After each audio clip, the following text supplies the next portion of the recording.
কক্সবাজারে ঘুরতে গিয়ে সাগরে নিখোঁজ চট্টগ্রাম বিশ্ববিদ্যালয়ের শিক্ষার্থী KM সাদমান রহমান শাবাবের মরদেহ উদ্ধার হয়েছে। এখনও নিখোঁজ রয়েছেন আসিফ আহমেদ ও অরিত্র হাসান নামে আরও 2 শিক্ষার্থী। তাদের উদ্ধারে কাজ করছে প্রশাসন।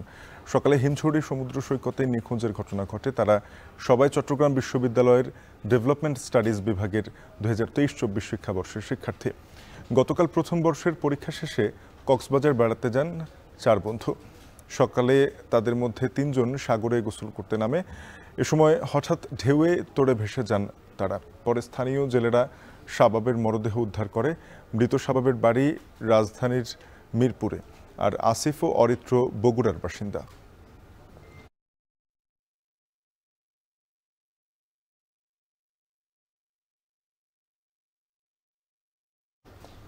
কক্সবাজার সমুদ্র সৈকতে চট্টগ্রাম বিশ্ববিদ্যালয়ের 3 শিক্ষার্থীর মধ্যে একজনের মরদেহ উদ্ধার করা হয়েছে। নিখোঁজ রয়েছেন আরও 2 জন। এ বিষয়ে জানাতে হিমছড়ি সমুদ্র সৈকত থেকে যুক্ত হয়েছেন সহকর্মী মন্তোষ বেদজ্ঞ।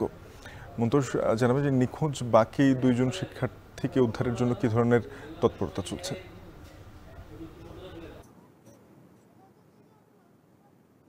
এই মুহূর্তে কক্সবাজার সৈকতের যে হিমছড়ির যে প্যাচার দ্বীপ এলাকা রয়েছে, সেখানে আমরা দেখছি যে ফায়ার সার্ভিসের একটি টিম এবং কোস্টগার্ড সদস্যরা, ট্যুরিস্ট পুলিশের সদস্য এবং লাইফ গার্ড সদস্যরা এখানে যৌথভাবে কিন্তু তৎপরতা চালাচ্ছে এবং সাগরের বিভিন্ন পয়েন্টে আসলে তারা তাদের মতো করে তল্লাশি চালাচ্ছে। এবং আমরা যে পয়েন্টটিতে আছি ঠিক এই জায়গাটিতেই আসলে সকাল 9টার দিকে তারা সমুদ্রে গোসল করতে নামেন। 5 বন্ধু মূলত সমুদ্রে সকালে হাঁটতে আসছিলেন বলে আমাদেরকে জানিয়েছেন। এবং তারা যখন তাদের মধ্যে একজন যিনি যার মৃতদেহটি সকাল উদ্ধার করা হয়েছে, শাবাব, তিনি আগে সমুদ্র নামেন এবং তার দেখা দেখি আরো 2 জন শিক্ষার্থী চট্টগ্রাম বিশ্ববিদ্যালয়ের, তারা আসলে সবাই সহপাঠী ছিলেন এবং 23-24 সেশনের ডেভেলপমেন্ট স্টাডিজ বিভাগের শিক্ষার্থী ছিলেন তারা, চট্টগ্রাম বিভাগের। এবং তারা মূলত 5 বন্ধু এখানে হোটেল কক্স ক্যাম্পেইন নামে একটা রিসোর্টে এখানে তারা উঠেছিলেন। এবং এরপর তারা সকালে যেহেতু এখানে সমুদ্র পাড় ধরে হাঁটছিলেন এবং তারা হঠাৎই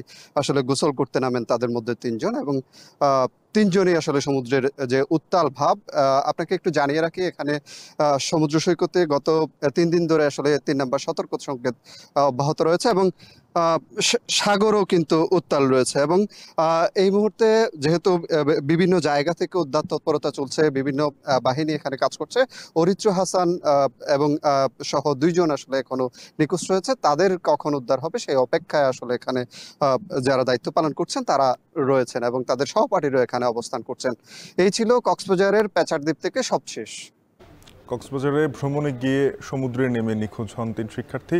চট্টগ্রাম বিশ্ববিদ্যালয়ের 1 শিক্ষার্থীর মরদেহ উদ্ধার করার পরও 2 শিক্ষার্থী এখনও নিখোঁজ। তাদের উদ্ধারে অভিযান চলছে, এ নিয়ে জানাচ্ছেন সহকর্মী মন্তোষ বেদজ্ঞ।